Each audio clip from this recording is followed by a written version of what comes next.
So, on this episode, we're going to talk about how leaders can create a safe space for learning.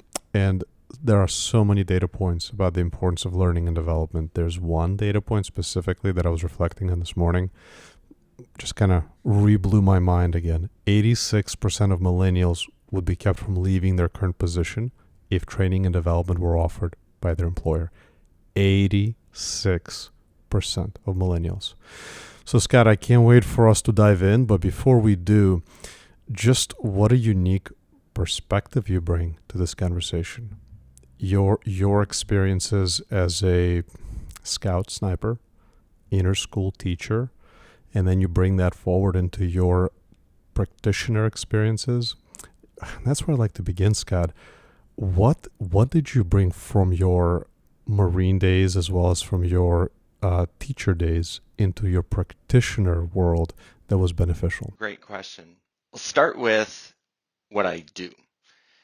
In 5 words, I would say what I do is create velocity to expand potential.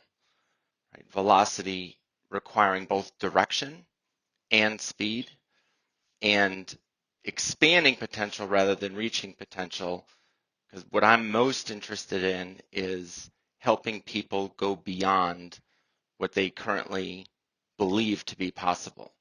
I think one of the greatest tragedies is that most people will die having no idea what they're actually capable of.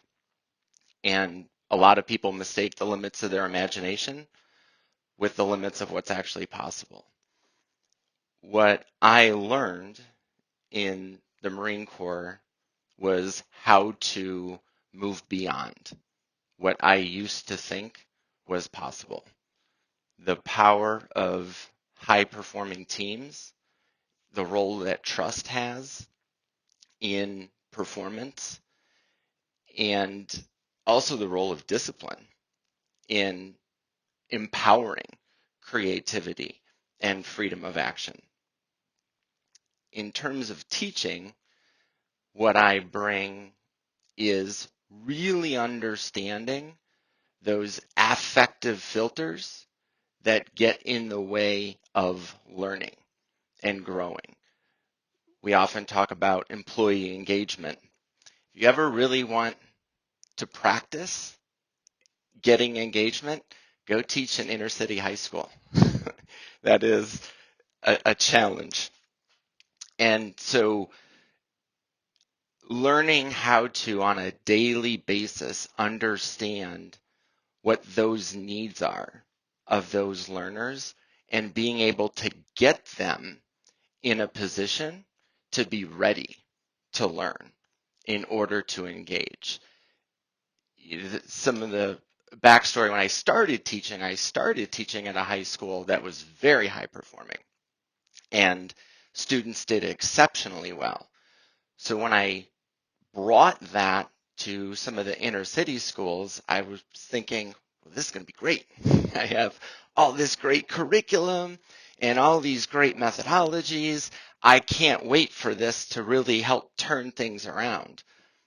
And that was a great lesson in humility, in discovering you can have all of the great content and resources and the best of intentions, but if your learners aren't ready and they don't trust and see the direction that they're going in, don't expect speed and don't expect engagement. And so when I had transitioned into the corporate space, I found myself really going back to leveraging all of those lessons learned during that time. Take us into that inner school experience just briefly. Is there a story that you can share of a moment or a day or a lesson learned that really helps us to summarize kind of from your eyes, this is what it was like? I could tell stories all day. One example would be I had a student who I knew to be very intelligent. He had shown potential on a lot of his reading. He had great writing skills. This was a sophomore. And I started to notice that he was lagging at about midway through the school year. And I started to kind of lay into him saying, hey, what's going on? And really getting after his performance and how he was behaving in the classroom. And what I came to learn is that after school, he would go and work as a shifter. So his uncle had gotten him a job as a logistics shifter, which means he was the dispatch person that would help move all these semi trucks around the shipyard, which is a difficult task. Right? This requires math, planning, organization. And he's doing this as a 16-year-old. Then he would go home and do his homework, maybe sleep for about 2 hours, and then come back to school. And here I am complaining about him being tired. And, his backstory is even more incredible in that he also lived with another relative because his parents were gang members. And in fact, it's a miracle he was even alive. His mother was shot in the abdomen when she was pregnant with him, so he was born significantly premature. And he didn't feel safe going back to his own home. So it's understandable why Shakespeare might not be at the top of this young man's priority list. And so it was really understanding stories like that helped me connect with them. Creates a paradigm shift for you to understand the circumstances. So Scott, let's take that from our world of teaching in our schools and bring it into the workplace. And let's go all the way to the top. As you think about learning and development as enabler of goals of the organization, right? And in the beginning, I mentioned the impact on retention. What other goals do you see the learning executives discuss with the CEOs of the organization? And maybe a couple of those goals, or maybe there's one that we can park for the rest of our conversation. I'm surprised more organizations don't have, as a global high-level goal, some explicit effort to move them along the spectrum towards being a high-impact learning organization. So borrowing that term from Burson, it's kind of low-hanging fruit. If you think about it, regardless of industry, regardless of company size, having a goal around development, or using my term velocity, that also helps each individual in the organization. It answers the what's in it for me, and it also helps really draw those connections between what are those strategic objectives that the business is trying to achieve, and how do we think about our talent, develop our talent in a way that's mutually beneficial and gives us greater speed towards goal. Without that, we often mistake motion for progress. We confuse time on task with speed towards goal. It puts those conversations at the beginning of the business cycle and the planning. So as we really move towards the execution of the strategy, that learning and development piece and the time and resources that are going to be required for that are already factored in. And it prevents a lot of chasing fires and being reactive to things that happen throughout the year, and gives you that opportunity to really get the maximum benefit out of that learning. And again, going back to velocity, it gives that direction. If you ask most people what their biggest frustration is with the available learning, they don't know why they're learning. If you don't see where you're going, quote Lewis Carroll, if you don't know where you're going, any road will get you there. And that really, I think, helps provide clarity. People at the end of the day want autonomy, mastery, and purpose. That fulfills two of those three. It gives you that purpose, that direction. I know why I'm doing this, and that purpose toward what it is we're trying to accomplish, right? Which would be another thing I would bring in from the Marine Corps. we talk a lot about purpose and mission and vision. We sometimes overlook purpose can mean a lot of different things to different people. It's real easy in life to do what you love, right? If I were to say this to my high school students, they'd all become rock stars, basketball players, and video game testers. That doesn't take creativity or discipline. The real challenge in adult life is to find the love in what you do. What is that purpose? Now, that might be a perfect alignment with where I'm working, where a person is working. But most often, it's in the people that you work with. I don't remember ever being really excited or involved from a geopolitical perspective, any mission I ever went on in the Marine Corps. But what I was significantly committed and dedicated to were the people around me, because we had that culture of excellence and discipline, and they do it for me. And so purpose can come from different places.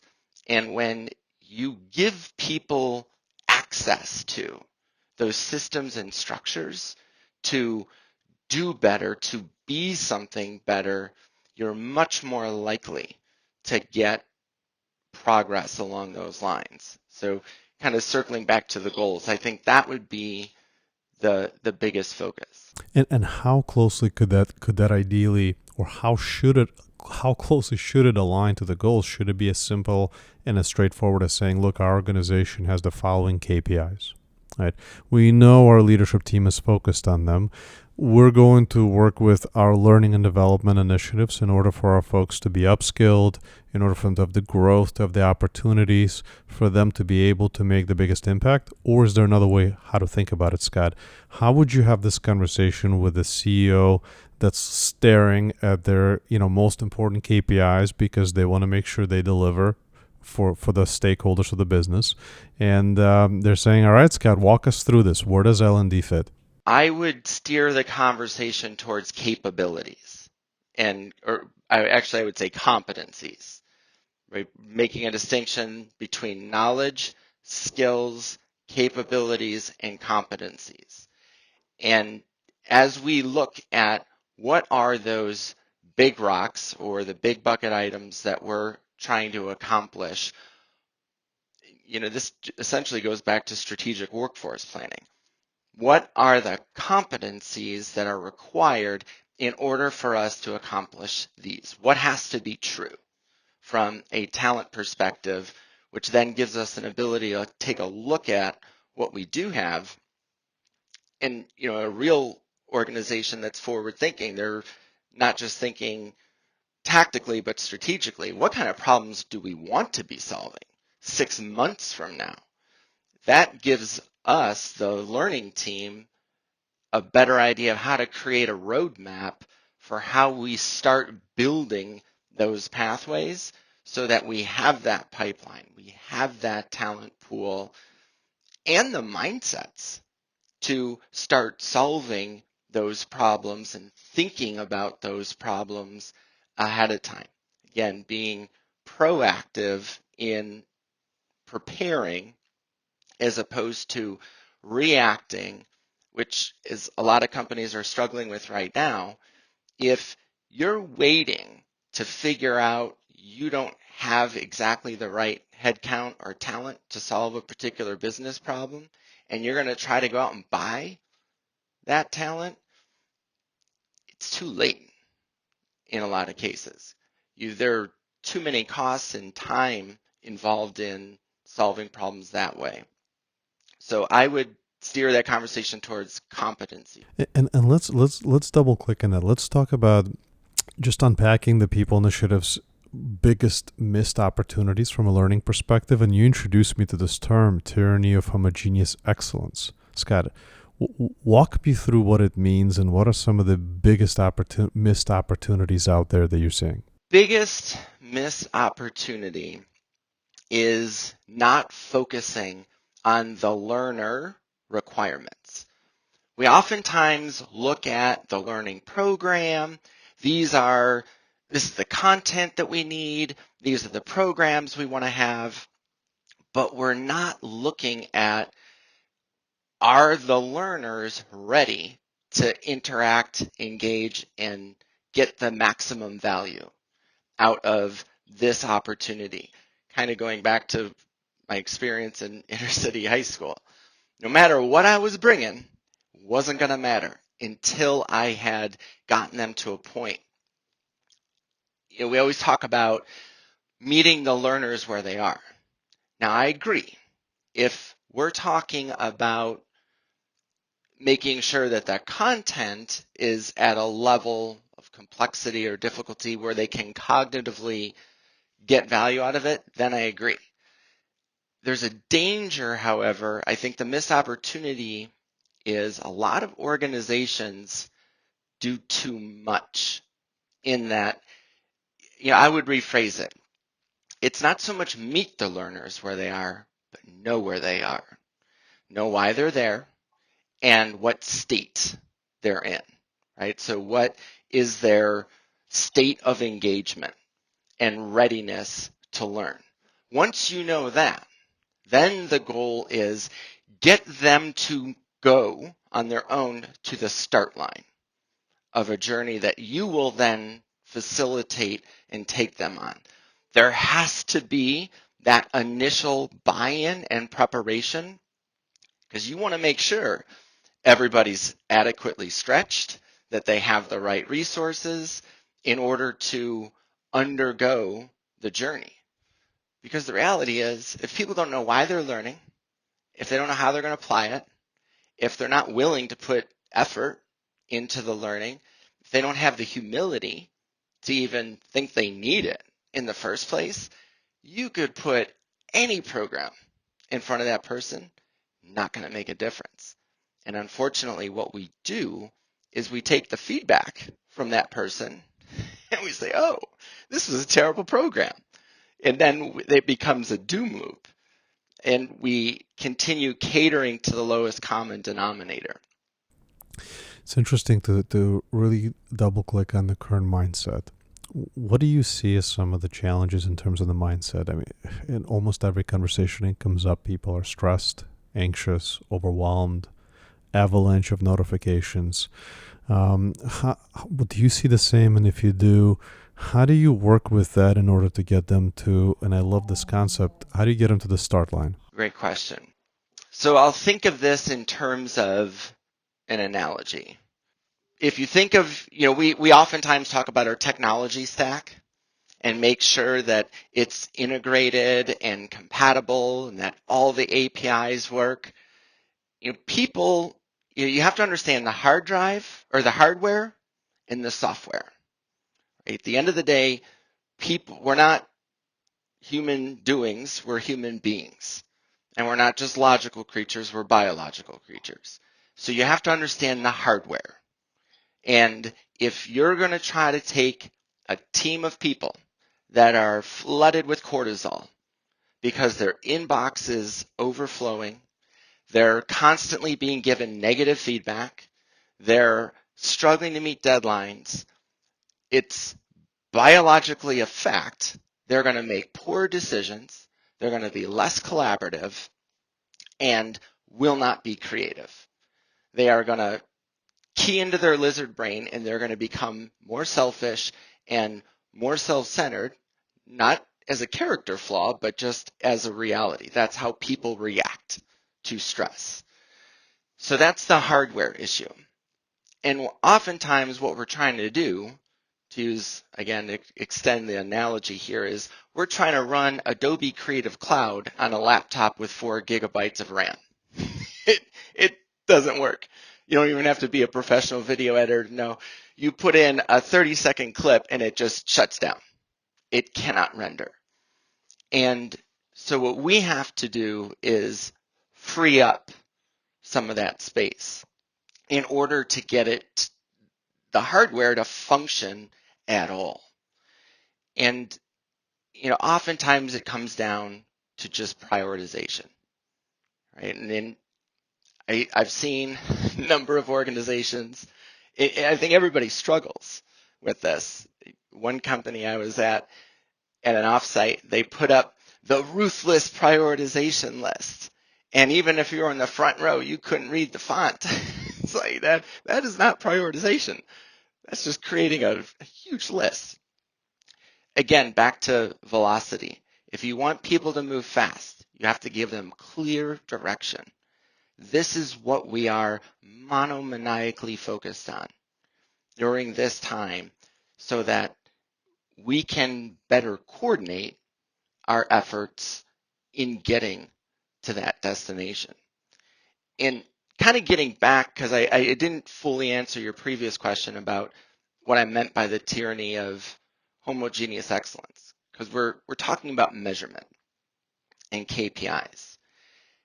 And I heard you mention on a previous episode, the measurements are great.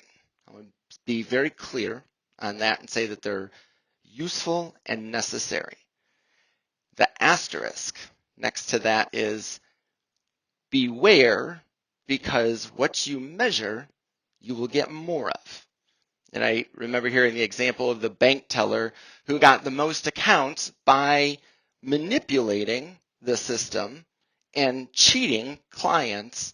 So you ended up getting an opposite outcome of what you were trying to get, but you got more of what you measured. And, another analogy would be some of the most valuable things in an organization cannot be measured. And when you try to measure them, or you insist on trying, you get less of it.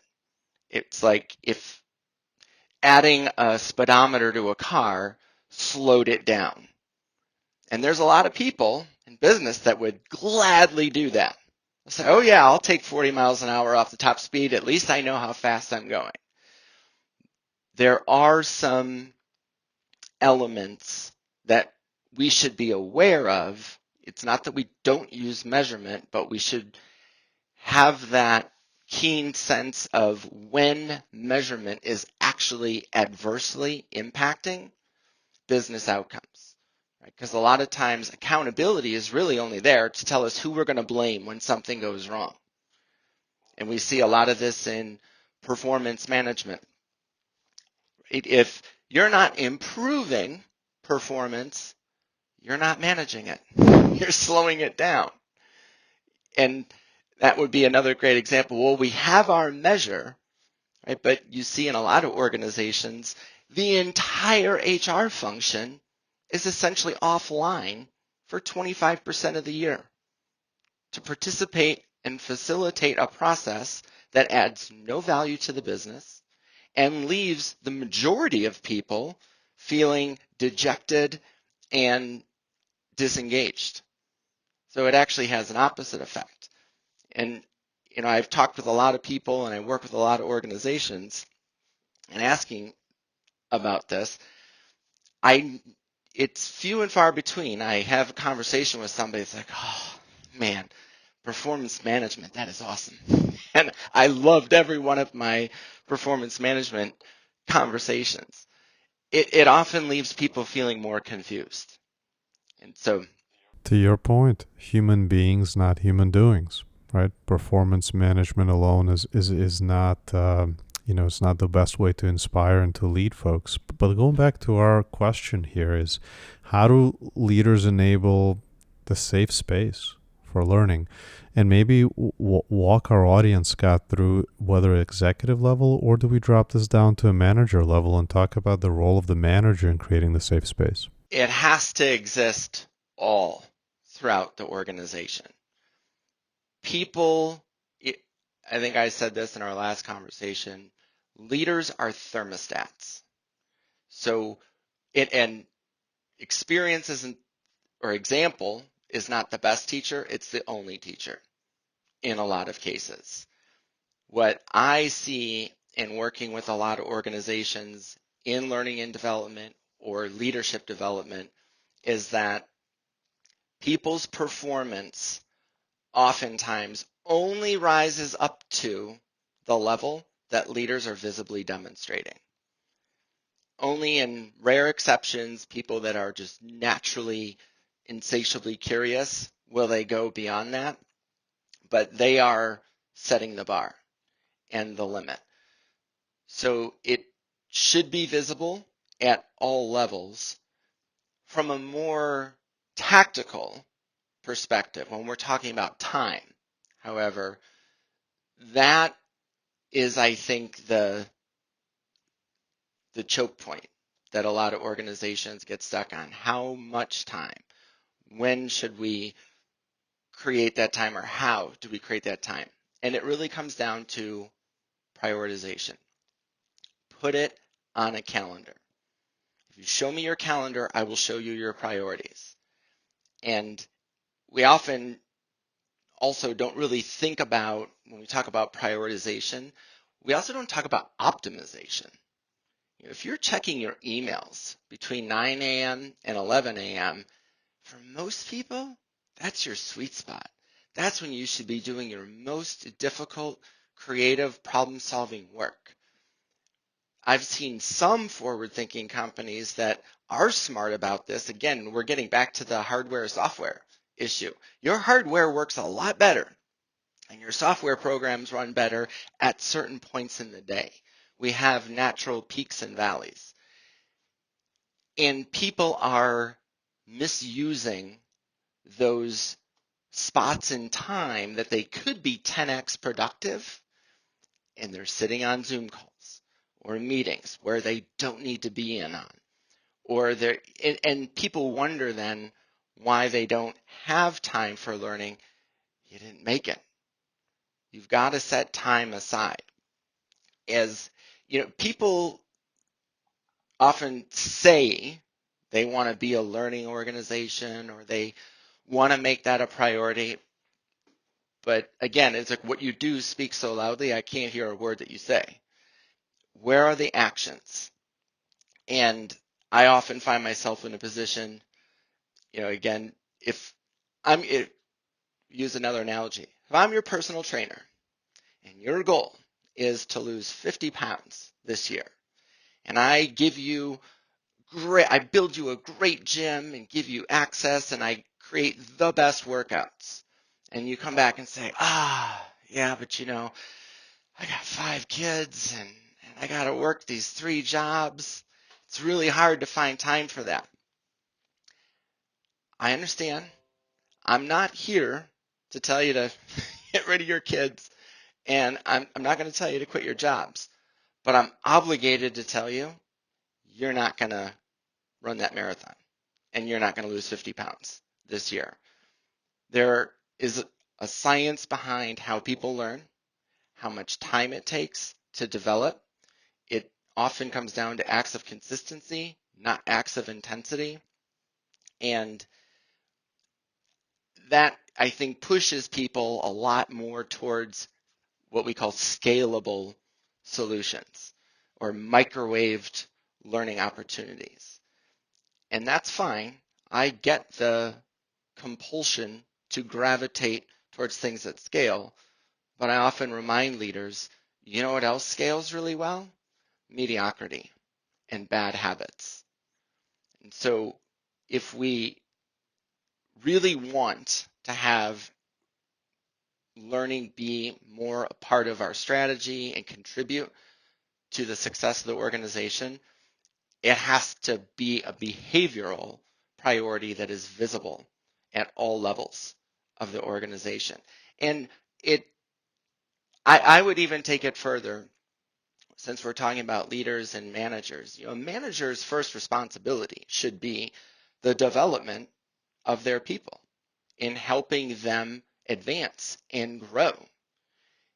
So it shouldn't simply be, yeah, I guess it's okay to put 30 minutes on your calendar this week to do an e-learning. It should be having active and engaged conversations. Tell me more about you learning Python. That's really awesome. What do you think you might want to do with that skill 6 months from now? That conversation alone will do wonders for that person being more motivated, more engaged, when people know that they are seen and cared for and I think we talked about this before too, the most valuable contribution a person can give his or her employer is their emotional commitment. That is how unsolvable problems get solved.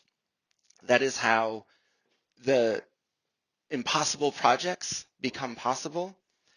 You cannot get that unless a person feels safe in being who they are and growing in a direction that they feel supported in and have the space to do so.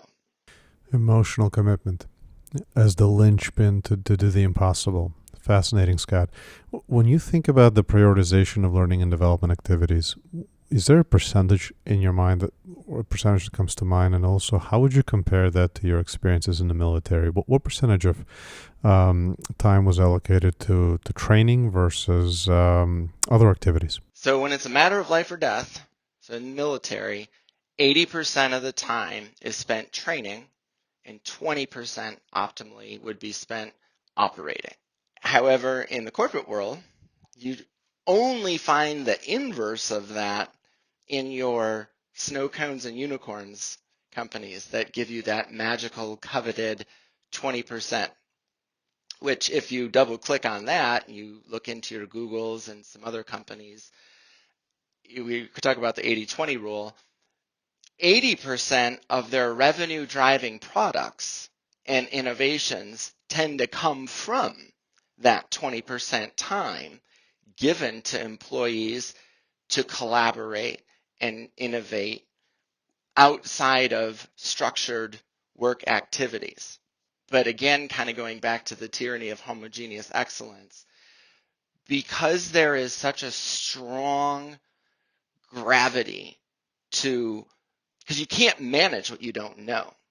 That's the difficult part of it. You can't put on a balanced scorecard or on a forecasting model what's going to happen in that 20%. Unfortunately, a lot of leaders would rather not create that opportunity because it's almost a moral hazard in that there's an incentive for some leaders within some organizations to do things that are not in the best interest of the company, but make them look more in control as the leader. So it definitely takes courage to put that time into people's day for them to work on these things. And look, if we want to argue anecdotally, we could push this in any direction, right? I could tell you about the magical things that Google did, making it look great. And on the opposite end, to play devil's advocate, are there going to be people that are sitting at their desk playing Candy Crush? Probably. The idea is to, at least through actual behaviors and the systems and structures that the organization is setting up to make that possible. If you're doing this really well, right, this is where you leverage the power of peer accountability, having people on teams that collaborate, which is where innovation comes from anyway. Right? Nature teaches us that no fruit is born without cross-pollination. Giving people those opportunities to intersect in collaborative and creative ways. Again, it's not predictable. I can't give you a really good regression that will say, oh, in 2024, we will have 18 new product ideas. And I think that's the part that people struggle with. So getting to the issue of time, it will depend. Is your organization looking to make a significant pivot where you're adding, say, an AI, machine learning, natural language processing capability, and you don't even have that yet, but you want to build that organically? Well, that's going to be a little more than 20%. I'm going to tell you that right now. Like, you look at what Adobe did in that regard. They built an 18-month boot camp. They really threw in all the aspects. They did the DE&I by recruiting at campuses. So that's an example of a company sending a very clear message. Hey, we are investing in this competency, not just throwing little licenses and certifications at people, because and the real power of that is context. People are learning that in the company's platform, using the company's data, solving business problems that people are currently working on, which, the term we use for that in the military is combat effective, right? That's the difference between a skill and a competency. In the military, it's great. If you can shoot a target at 800 yards on a rifle range, fantastic. But can you jump out of an airplane at 30,000 feet into enemy fire, patrol 5 clicks, and then find the right objective to hit a moving target at 400 yards? That's a competency. So a very different way of thinking about development and how we define proficiency. I have worked at some organizations where their skills taxonomy, their architecture, treats all of those different levels as if they're the same thing. And it's really difficult. You talk about velocity. It's very difficult for people to gain speed or direction if they don't understand the intricacies, level of effort that is necessary in order to grow in that direction. We create kind of a false sense of hope and often encourage people into what I call artificial maturity.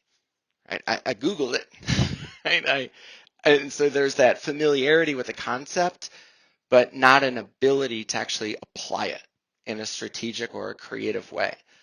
Because skills only predict what people will do in known situations, whereas attributes will help predict what people are able to do and how they solve problems in unknown situations.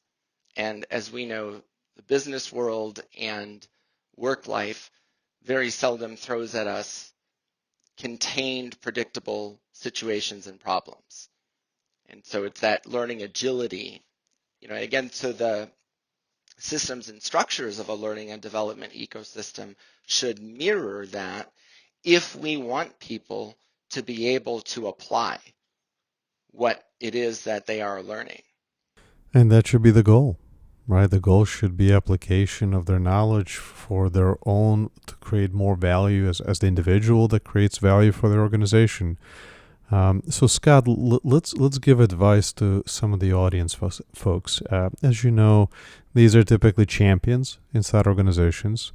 They believe, and now they're looking to gain internal alignment. What are the next or the first steps would you suggest for a champion who says, you know what, um, thank you, this was awesome. How do I create in my organization the safe space for learning? How do I get our executives buy-in? Obviously this is not going to be a simple journey, but what are my first steps? Where do I begin? Great question.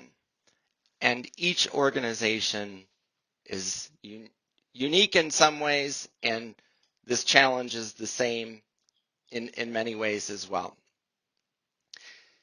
The first question that you have to make clear in your audience's mind is why.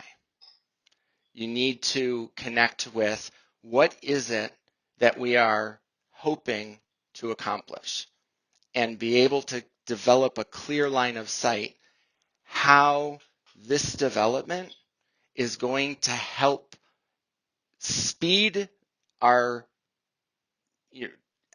us achieving that result or even lead to better outcomes than we're currently projecting.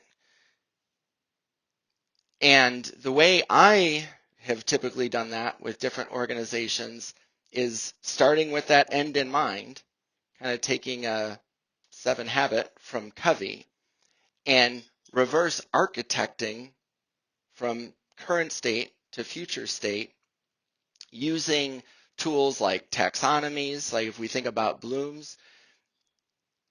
And that's another tool that's often overlooked. And I'm shocked when I interact with different organizations and you ask them, well, what are your learning objectives? And what you often hear, and even from learning professionals, they're all level 1 and 2 lower order thinking. Identify, define. And we don't give people the tools to get up to evaluate, create, discern. And so I think helping them see into our world a little bit and help them understand. So once you answer the why, well, we really want to get to this objective. Great. Here's how, this is the how part, I can help grow your people and help them be more effective and efficient in making this a reality. And sometimes the fastest thing you can do is to stop.